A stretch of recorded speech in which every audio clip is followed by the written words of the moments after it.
This 2 indicator provides auto-generated AI signal for trading. As you can see, there is a breakout and supported by MT histogram. Clear signal from MT histogram shows reversal momentum, and breakout indicator shows momentum breakout.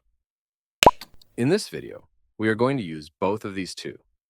Indicator with the best setting for trading or scalping. Let's start. If you are finding a Forex broker to start trading, feel free to try out XM Forex broker platform. These platforms are strongly regulated in licenses. Besides, they also provide sign-up bonus if using the link in the description. Let's start. First of all, open up both of the indicator, search for Breakout Finder and MT4 histogram. Next, customize each of the indicator setting based on your strategy. For example, if you want a more sensitive trading breakout finder, you can decrease the number of tests of the indicator. This also can lower down other setting to get a more sensitive setting based on your strategy. For MT histogram, you can also decrease the length of the setting. But for this video, we are trading at longer time frame, so we are going to stick for this setting and backtest the indicator.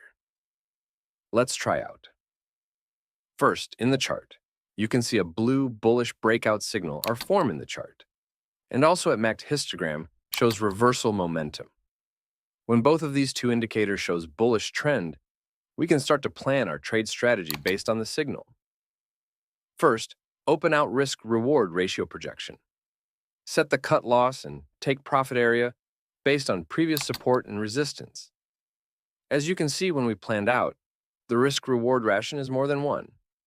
These means that we can have a more rewarding trade compared to loss if we trade using this strategy. After that, we need to stick for cut loss and target price position to ensure a reward-based trade. We also can try out on a short position using a red breakout bearish signal from the chart, but ensure that we are planning in a short position. So basically, that's all how you can use these indicators to trade. Thanks for watching.